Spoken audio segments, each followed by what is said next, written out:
Assalamualaikum warahmatullahi wabarakatuh. Jadi kita akan tengok soalan ulang kaji. Okey, untuk soalan yang pertama, bundakan setiap nombor yang berikut. Okey, jadi kita akan lihat nombor yang pertama iaitu 6427. Kita akan bundarkan kepada satu angka bererti, maka nilainya ialah 6000. Ya, angka bererti akan dikira daripada depan. Jadi maksudnya untuk satu angka bererti ialah 6000. Okey, kemudian untuk dua angka bererti ialah 6400. Kemudian tiga angka bererti ialah 6430. Kenapa 30? Kerana kalau kamu lihat 6427, okey, 2 ialah tempat yang ketiga untuk angka bererti. Dan digit selepasnya merupakan digit yang lebih daripada 5.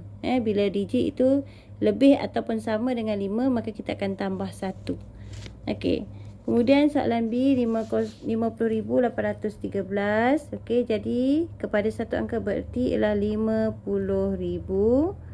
Okey, kepada dua angka bererti 51,000. Okey, kepada tiga angka bererti ialah 50800. Okey, seterusnya C, 42.56. Okey, kita ada nombor dalam bentuk perpuluhan. Okey, walau bagaimanapun di depannya adalah suatu nombor bukan sifar. Jadi angka bererti untuk 42.56 bagi satu angka bererti ialah 40.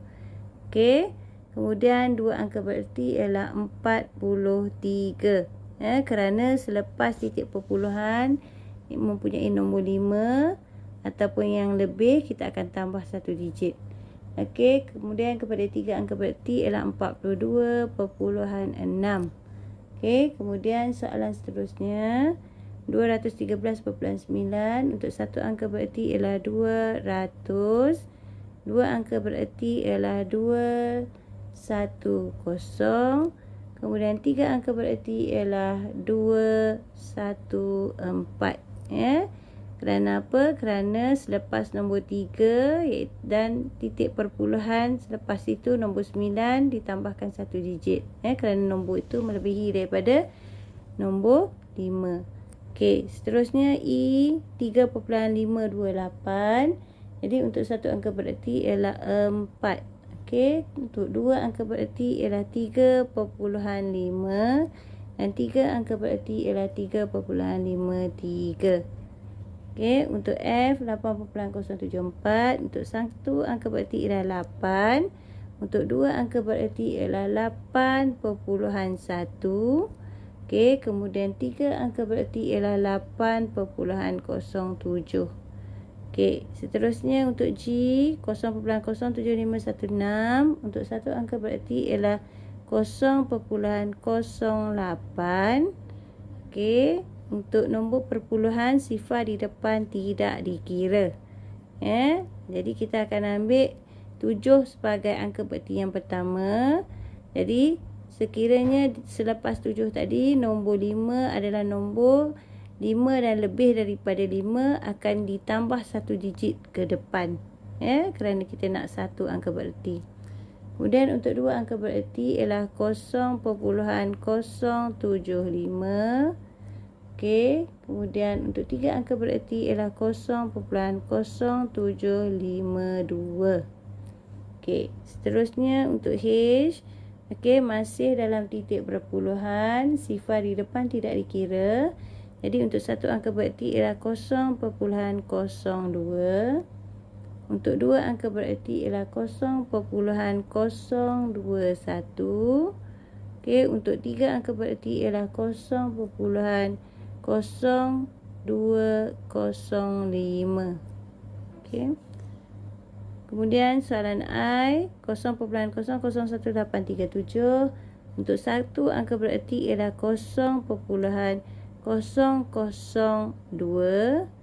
Okey, untuk dua angka bererti ialah 0.0018. Untuk 3 angka berarti ialah 0.0001884. Okey, ini adalah untuk soalan yang pertama. Bundarkan setiap nombor yang berikut. Okey. Baik, seterusnya kita akan pergi kepada soalan yang kedua.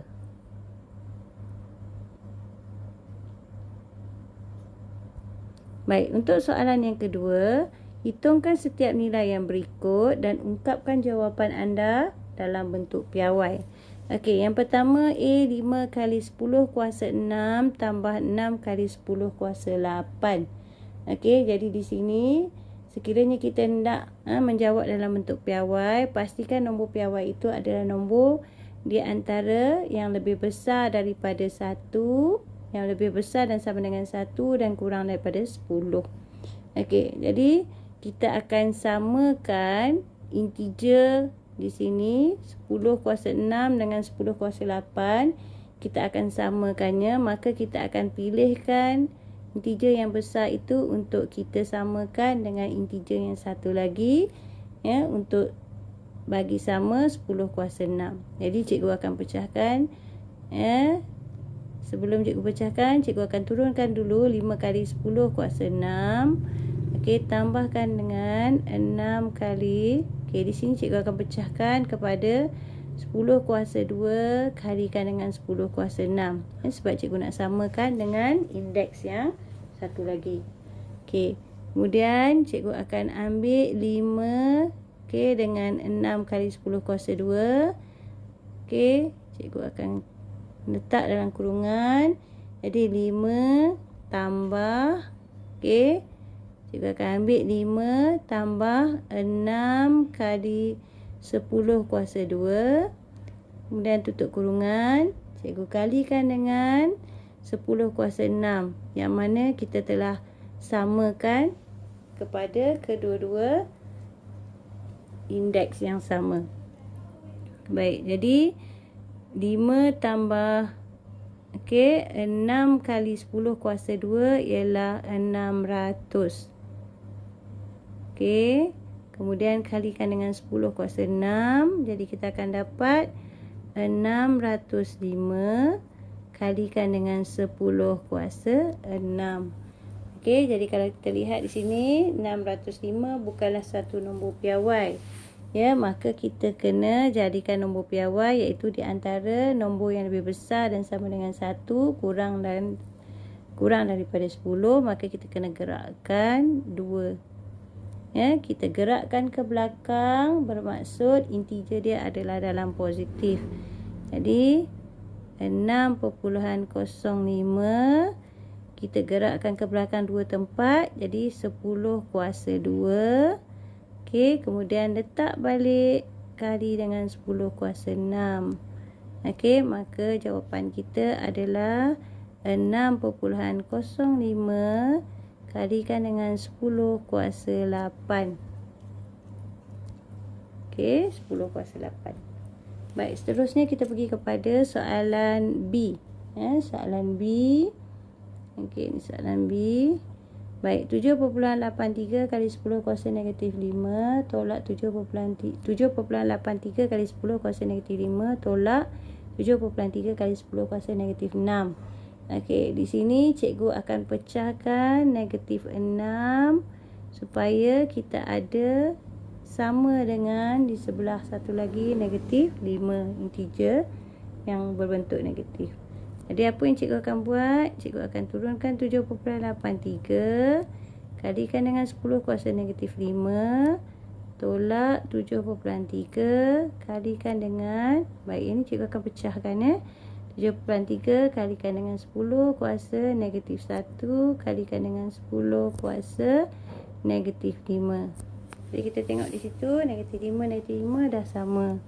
Baik, jadi cikgu akan kumpulkan, letak dalam kurungan 7.83. Okey, tolak 7.3 kali dengan 10 kuasa negatif 1. Kemudian cikgu akan tulis sekali saja untuk yang kita dah samakan, iaitu 10 kuasa negatif 5.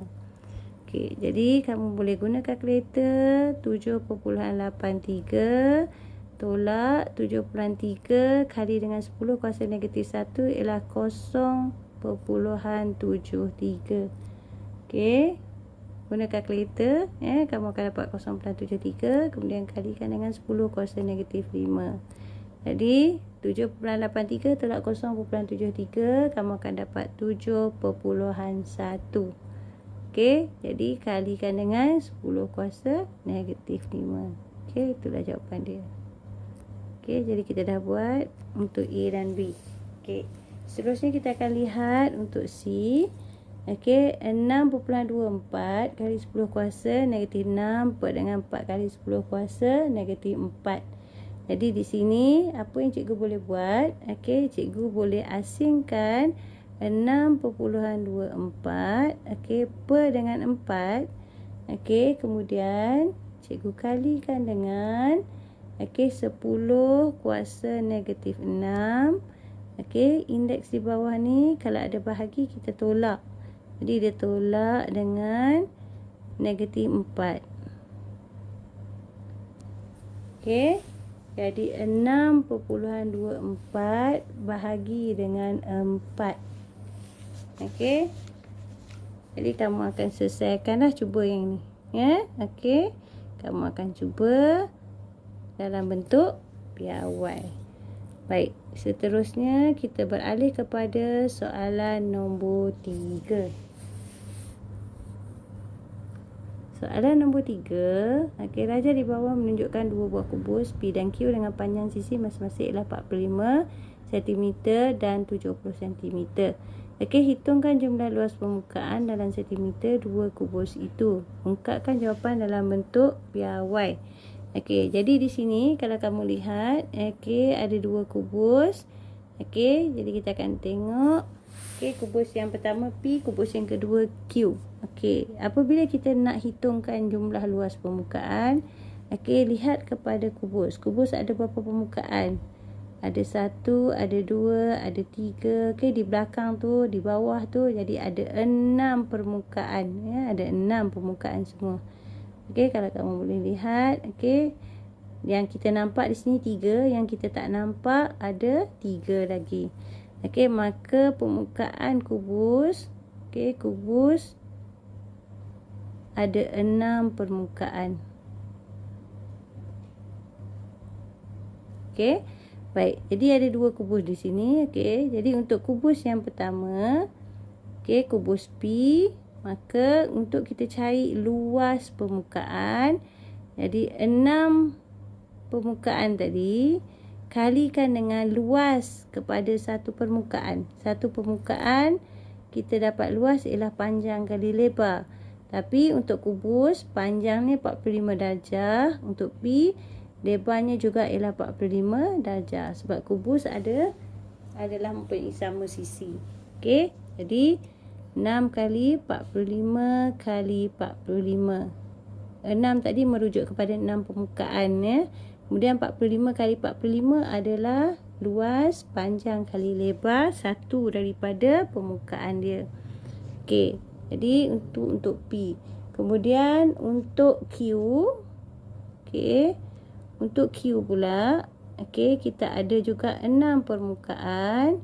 Okey, kita kalikan dengan satu daripadanya. Luas permukaan adalah panjangnya 70, lebarnya pun 70. Okey, jadi 70 kali 70 untuk satu luas permukaan. Tapi bila sebut kubus dia ada 6, maka kita kena kali dengan 6. Okey, baik. Jadi apabila soalan nakkan kita kira jumlah semua, maka jumlahnya kita kena tambahlah. Okey, jumlah luas adalah sama dengan, kita tambah, okey, P tambah Q. Okey, jadi P tadi kalau kita ambil yang ini, okey, adalah 6 kali 45 kali 45 adalah 12150. Tambahkan dengan yang ini, Q, 6 kali 70 kali 70 ialah 29,400. Okey, jadi jumlahnya adalah 41,550. Jadi apabila soalan nakkan dalam bentuk piawai, maka kita akan tukarkan okey, bentuk piawai adalah okey, ni jawapan tadi. Okey, bentuk piawai jadi kita kena gerakkan. Okey, berapa kali gerakan? 1, 2, 3, 4. 4 kali gerakan. Okey, supaya dia mendapat nombor 4.155. Okey, oleh kerana 4 kali pergerakan, maka 10 kali kuasa 10 kali 10 kuasa 4. 4.155 kali 10 kuasa 4. Okey, itu adalah untuk soalan nombor 3. Seterusnya kita akan lihat kepada soalan nombor 4.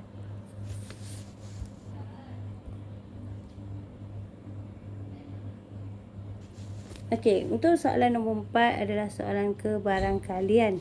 Okey.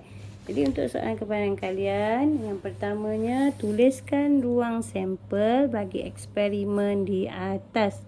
Okey, jadi untuk ruang sampel kita kena buat seperti okey, pembuka set iaitu ruang sampel di sini. Kalau kamu boleh lihat, okey, kita ada nombor-nombornya 1 2 3 4 5. Maka ruang sampel itu adalah 1 2 3 4 5. Itu adalah merupakan ruang sampel. Okey, seterusnya kita lihat kepada soalan B. A adalah peristiwa anak panah berhenti dalam sektor nombor perdana. Jadi kamu kena faham, okey, dia suruh tanyakan adakah peristiwa itu mungkin berlaku atau tidak mungkin berlaku. Sama ada mungkin berlaku ataupun tidak mungkin berlaku. Itu yang soalan nak. Jadi untuk soalan A, peristiwa anak panah berhenti dalam sektor nombor perdana. Jadi kalau kita tengok nombor perdana, kamu kena tahu apa dia nombor perdana. Nombor perdana dalam bulatan ini adalah nombor 2. Okey, lagi nombor 3 dan nombor 5. Jadi mungkin berlaku ke atau tidak? Mungkin. Jadi mungkin berlaku. Mungkin berlaku. Jawapan dia ialah mungkin berlaku. Sebab ada nombor perdana situ. Okey, kemudian soalan yang kedua, peristiwa anak panah berhenti dalam sektor gandaan 6. Kalau sektor gandaan 6, macam kita baca sifir 6. Okey, dia mula daripada nombor 6. Nombor 6, nombor 12, nombor 18 dan seterusnya untuk sifir 6. Jadi kalau kita lihat daripada roda ini, ada tak nombor 6, nombor 12, nombor 18? Tak ada. Maka peristiwa yang mungkin berlaku di sini ialah jawapannya tidak mungkin berlaku. Sebab tidak ada nombor 6 ataupun nombor gandaan 6. Tidak mungkin berlaku lah. Okey, seterusnya peristiwa C ialah peristiwa anak panah berhenti dalam sektor kuasa 2 sempurna. Okey, untuk kuasa 2 sempurna, okey, contoh kuasa 2 sempurna di sini ialah nombor 1, nombor 4. Faham tak kuasa 2 sempurna ni? Macam kita ada 1 kuasa 2, apa jawapan dia? Ataupun 2 kuasa 2, apa jawapan dia? Ataupun 3 kuasa 2, berapa jawapan dia? Okey. Jadi kalau 1 kuasa 2, jawapan dia 1. Kalau 2 kuasa 2, 4. Jadi kalau kita lihat, ada tak jawapan 1, ada tak jawapan 4? Ada. 1 ada, 4 ada. Itu nombor kuasa 2 sempurna. Maka di sini bermaksud peristiwanya adalah mungkin berlaku.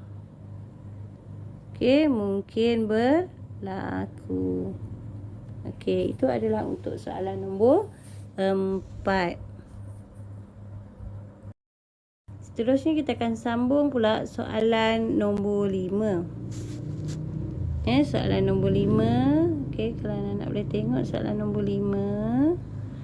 Okey, sebatang pen diambil secara rawak daripada sebuah kotak yang mengandungi 20 batang pen biru dan 15 batang pen merah. Hitungkan kebarangkalian pen berwarna merah.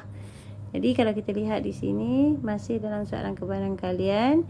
Jadi sebatang pen diambil daripada satu kotak. Jadi dalam satu kotak itu, kalau kamu boleh lihat ya. Okey, jadi jumlah pen yang ada dalam kotak adalah sama dengan 20 tambah 15. Jadi 20 tu untuk pen biru, 15 adalah untuk pen merah. Jadi kita ada 35 pen semuanya. Jadi kebarangkalian kalau kita nak pen merah, jadi kebarangkalian adalah P adalah simbol kebarangkalian. Jadi PM, kebarangkalian mendapat pen merah adalah sama dengan NM ataupun bilangan pen merah bagi dengan bilangan semua pen yang ada. Ini rumus dia untuk kebarangkalian. PA, kebarangkalian berlaku peristiwa A adalah sama dengan bilangan peristiwa A bahagi dengan bilangan semua peristiwa. Ini adalah rumus dia. Jadi di sini kalau dia nak kebarangkalian pen merah, maka kita dah ada bilangan pen merah, iaitu 15. Kemudian bahagikan dengan NS. NS ni bilangan untuk semua pen, iaitu 35. Maka kebarangkalian kita ialah 15/35 ataupun kita boleh ringkas kepada 3/7. Itu untuk soalan kebarangkalian. Soalan nombor 5. Seterusnya kita pergi kepada soalan nombor 6. Sebuah kotak mengandungi 30 pen biru dan beberapa pen merah. Sebatang pen dipilih secara rawat daripada kotak. Kebarangkalian memilih pen biru ialah 2/5. Hitungkan bilangan pen merah dalam kotak itu. Jadi kita akan lihat di sini.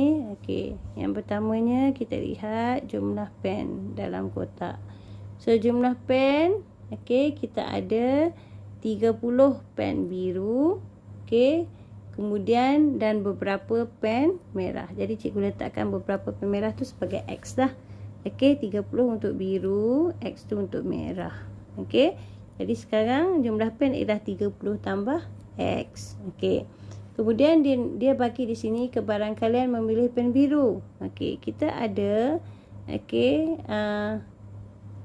rumus kebarangkalian, katakanlah kebarangkalian pen biru, tentulah bilangan pen biru bahagi dengan bilangan semua pen kan. Jadi kita nak tengok sekarang sebab apa? Sebab kita ada maklumat pen biru. Jadi maklumat pen biru kalau kamu tengok di sini, ini adalah kebarangkalian pen biru, iaitu 2/5. Jadi kita boleh masukkan PB tu ataupun kebarangkalian pen biru ialah 2/5. Sama dengan bilangan pen biru, kita dah ada kat situ 30 dengan semua pen. Jadi NS tu semua pen. Jadi kita akan dapat bilangan semua pen dulu. Bilangan semua pen adalah sama dengan, ini kita kena buat darat silang lah. Kita bawa dia naik ke atas. Jadi yang 2/5 ni kita bawa pergi sana. Jadi 30 kalikan dengan 5/2. Kalau kita bawa ke kanan, dia akan bertukar. 2/5 jadi 5/2. Maka di sini jumlah pen kita ada 75. 75. 30 kali 5/2 sama dengan 75. Itu jumlah pen. Tetapi soalan nak bilangan pen merah. Jadi pen merah kita ada jumlah pen tadi, cikgu letak jumlah pen sama dengan 75 batang. Jadi kita nampak di sini 30 pen biru tambah X sebagai pen merah, jumlah pen adalah 75. Jadi kita boleh dapatlah X ni mewakili pen merah. Jadi pen merah adalah sama dengan X tu, iaitu sama dengan 75 tolak dengan 30. Jadi pen merah adalah sebanyak 45 batang. Seterusnya kita akan pergi kepada soalan nombor 7. Nyatakan bilangan segitiga dalam poligon berikut dan hitung jumlah sudut pendalamannya. Jadi untuk soalan nombor 7, Yang pertamanya kita lihat pentagon. Pentagon kita kena faham berapakah bilangan segitiga dalam pentagon. Jadi nak mendapat bilangan segitiga dalam pentagon, okey, kita kena buat apa? Jadi untuk mendapat bilangan segitiga, okey, dalam pentagon kita akan ambil, okey. Baik, seterusnya kita akan pergi kepada soalan nombor 7. Okey, nyatakan bilangan segitiga dalam poligon berikut dan hitungkan jumlah sudut pendalamannya. Okey, yang pertama kita lihat pentagon. Pentagon, okey. Kita kena faham berapakah bilangan sisi pentagon. Okey, pentagon ada 5 sisi. Jadi untuk cari bilangan segitiga dalam poligon, rumus dia ialah n tolak 2. Okey, n tu merujuk kepada bilangan sisi setiap poligon. Okey, kemudian jumlah sudut pendalaman, rumus dia ialah n tolak 2 kali dengan 180 darjah. Okey, itu rumus dia. Okey, yang pertama bilangan segitiga dalam poligon. Jadi n tadi kita dah tahu ada 5 sisi. Okey, 5 sisi. Jadi n tolak 2 maksudnya 5 tolak 2. Jadi segitiga yang ada dalam poligon pentagon ni kita ada 3 segitiga. Okey, untuk hexagon dia ada 6 sisi. Okey, 6 sisi. Jadi nak cari bilangan segitiga, jadi 6 tolak 2 iaitu 4 sisi. 4 bilangan segitiga. Kemudian untuk heptagon, heptagon ada 7 sisi. Okey, jadi 7 tolak 2. Jadi kita ada 5 bilangan segitiga dalam poligon heptagon. Octagon ada 8 sisi. Okey, jadi kita ada 8 tolak 2. Okey, maka kita ada 6 bilangan segitiga dalam poligon. Okey, untuk cari sudut pendalaman, jadi n tolak 2 kali 180. Jadi n tolak 2 tu macam kita ambil 5 tolak 2 lah. Okey, jadi kita boleh guna 5 tolak 2 okey kali 180. Jadi kita akan dapat yang pertamanya ialah 540 darjah. Okey, yang kedua hexagon kita boleh ambil 6 tolak 2 okey kali dengan 180 darjah, maka kita akan dapat 720 darjah. Okey, heptagon kita boleh ambil 7 tolak 2 kali 180, maka 7 tolak 2 5 kali 180 kita dapat 900 darjah. Okey, kemudian octagon 8 tolak 2 kali 180 darjah. Jadi 8 tolak 2 6 kali 180 darjah, maka kita dapat 1080 darjah. Okey. Baik, seterusnya kita akan pergi kepada soalan nombor 8. Hitungkan nilai X dalam setiap rajah yang berikut. Okey, kalau kita tengok di sini, okey, kita ada yang pertama untuk A. Okey, macam mana kita nak cari nilai X? Okey, jadi untuk makluman kamu, kita dah pernah belajar sebelum ni. Okey, untuk segitiga sudut pendalaman, okey, kita boleh ambil n tolak 2 kali 180 darjah untuk kita tahu berapakah jumlah sudut pendalaman dalam segitiga. Jadi n tolak 2, n tu ialah bilangan sisi. Jadi 3 tolak 2 kali 180 darjah. Maka 3 tolak 2 1 kali 180 darjah, maka kita dapat balik 180 darjah. Maka jumlah sudut jumlah sudut pendalaman. Jumlah sudut pendalaman adalah 180 darjah. Jadi di sini dah ada 68 darjah, dah ada 24 darjah. Jadi boleh dapat dah X. Jadi X tu kalau kita ambil semua ni, X tambah 68 tambah 24. Jadi semua sudut kena jadi 180 darjah. Maka X kita boleh dapat lah, iaitu 180 darjah. Kita tolak dengan 68, kita tolak dengan 24 darjah. Maka nilai X kita adalah sama dengan 88 darjah. Okey. Soalan untuk A. Soalan untuk B. Okey. Sama juga. Okey, dalam segitiga ada 180 darjah.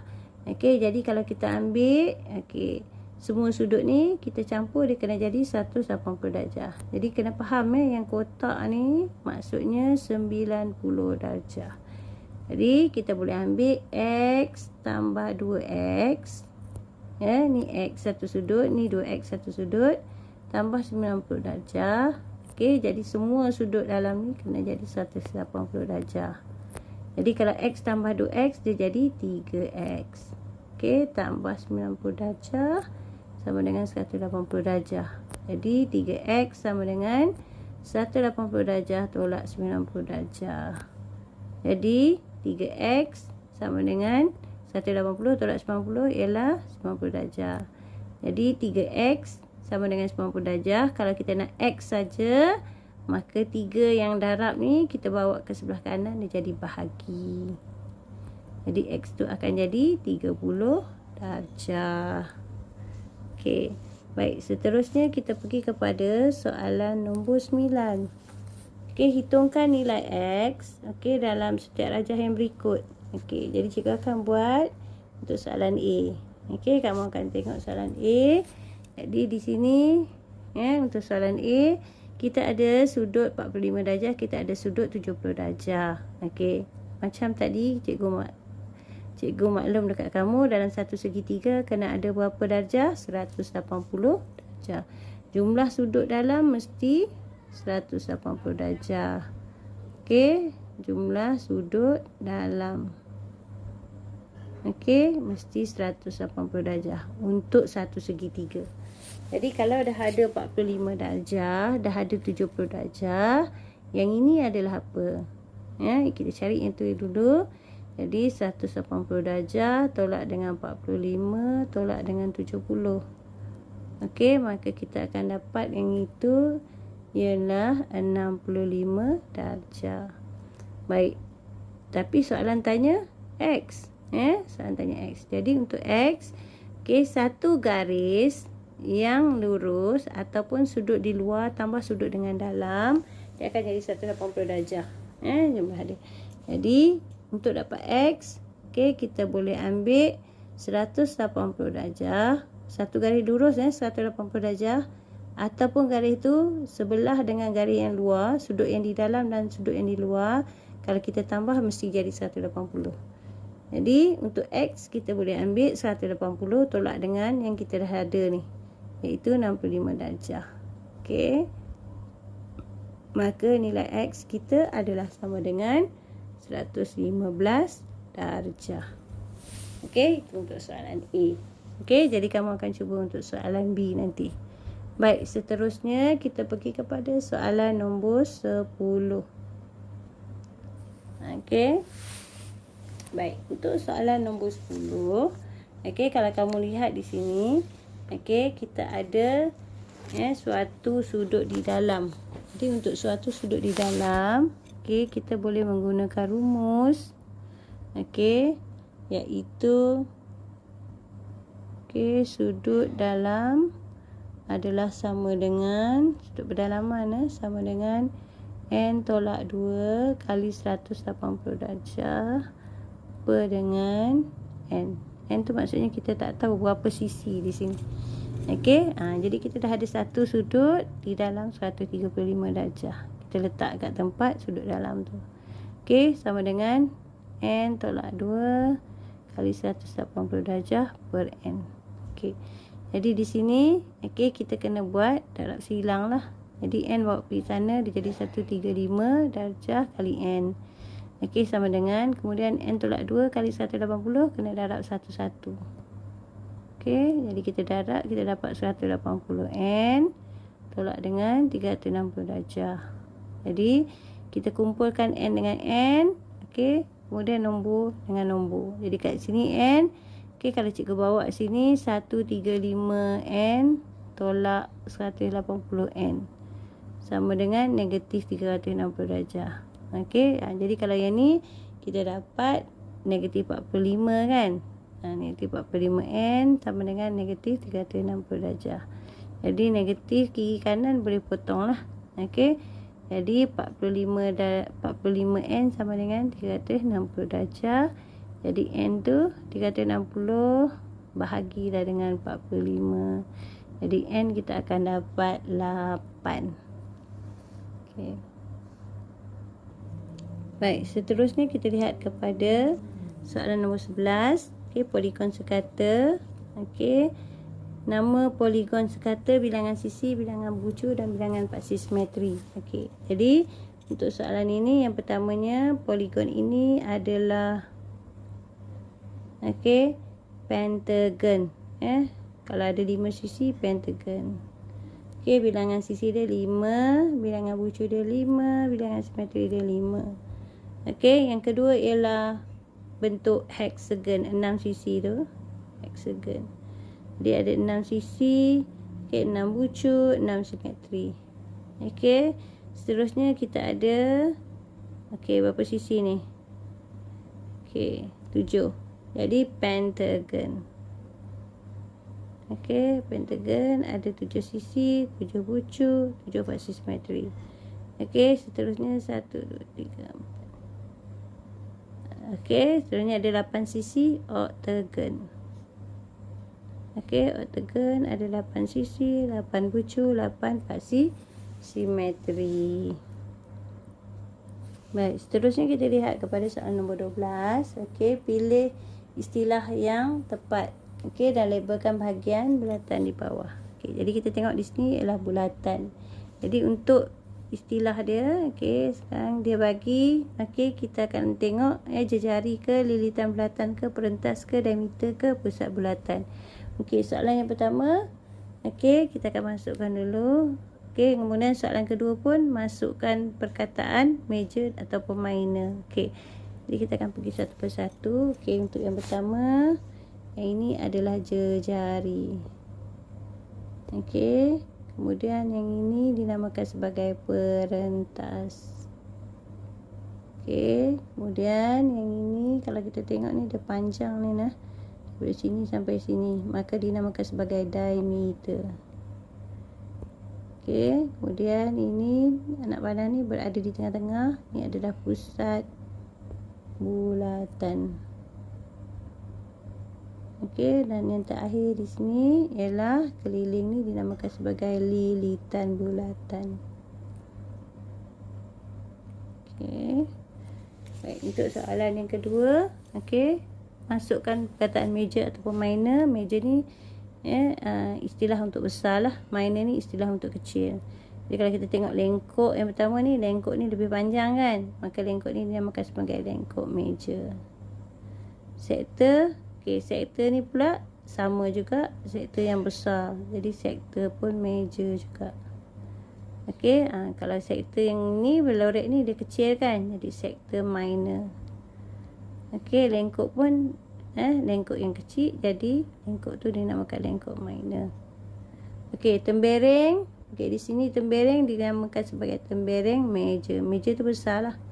Okey, kemudian yang ni tembereng yang kecil adalah tembereng minor. Okey, seterusnya kita pergi kepada nombor 13. Rajah di sebelah menunjukkan sebuah bulatan berpusat di O. Okey, POR dan QOVT adalah garis lurus. Diberi bahawa TV sama dengan 2 dan QV adalah 8 cm. Namakan paksi simetri bagi rajah ini. Okey. Jadi yang pertamanya kalau kita lihat di sini paksi simetri ialah maksudnya garis yang membahagi 2. Bagi rajah ini apa paksi simetri dia? Ada 2 ni paksi simetri dia. Satu kalau kamu boleh lihat ialah PR. Dia bahagi 2 untuk bulatan ni. Okey, PR 1 dan satu lagi garis dia ialah TQ. Okey, nama paksi simetri. Paksi simetri ni berbahagi 2. Jadi kalau garis yang membahagi 2 bulatan, pertama PR dia bahagi 2 juga, kemudian TQ pun dia bahagi 2. Okey, cari panjang OU. Okey, OU. Tapi dalam maklumat ni kalau kamu lihat TV ni dia bagi 2. Okey, kemudian QV. QV ni semua ni dari situ pergi situ. Okey, dia bagi 8. Jadi kalau kita boleh tengok kat sini OU. OU tu maksud dia ialah daripada sini pergi sini. Tu pun jejari lah. Maksud dia jejari. Jadi di sini kalau boleh lihat, okey, TQ ni, KTQ, kalau kita tengok dia adalah merupakan diameter. Diameter. Sebab apa? Sebab dia daripada lilitan pergi ke lilitan hujung. Kemudian dia melalui pusat bulatan. Jadi T kepada Q adalah diameter. Jadi kalau diameter kita nampaklah panjang dia berapa? 10 cm. Okey, 2 tambah 8. Jadi kalau nak cari panjang OU ni jejari. Okey, kena fahamlah jejari tu daripada pusat bulatan ke lilitan. Jadi kalau jejari tu maksudnya setengah daripada diameter. Jadi kalau diameter dia bagi 10, maka jejari tu kita bahagilah 2. Dapatlah 5 cm. Okey. Kemudian untuk cari panjang OV. Okey, OV.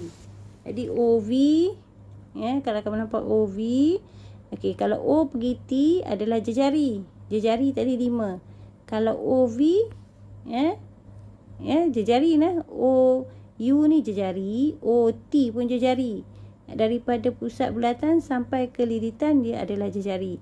Jadi kalau dia nak OV, jadi kita boleh ambil jejari tadi 5 tolak dengan yang kita tahu 2. Jadi OV dapat 3 cm. Baik, jadi yang terakhir ialah kita akan lihat. Okey, nombor 14, tentukan lilitan bagi bulatan berikut. Berikan jawapan anda dan 2 tempat perpuluhan. Okey, untuk lilitan bulatan. Okey, rumus dia. Rumus lilitan bulatan. Okey, 2 pi J ataupun pi D. Salah satu. Okey, tengok maklumat apa yang dia bagi. Yang pertama dia bagi jejari. Jadi kita kena guna pi tu 22/7. Jadi kalau rumus dia 2 pi J, kita kena guna 2 pi J lah sebab dia bagi J kat sini. Kan? Jadi 2 kalikan dengan 22/7. Okey, kalikan dengan kalilah nah, kali. Okey, cikgu buat kali dengan 84. Okey. Jadi kamu akan dapat kat situ ialah 528. Okey, cm. Okey, kemudian dia bagi 528. Okey. Kemudian dia bagi diameter pula. Okey, diameter kita akan pakai pi D. Jadi kita ambil pi tu 22/7. Okey, kali dengan D107. Jadi kita akan dapat 336.29 cm. Baik, itu saja.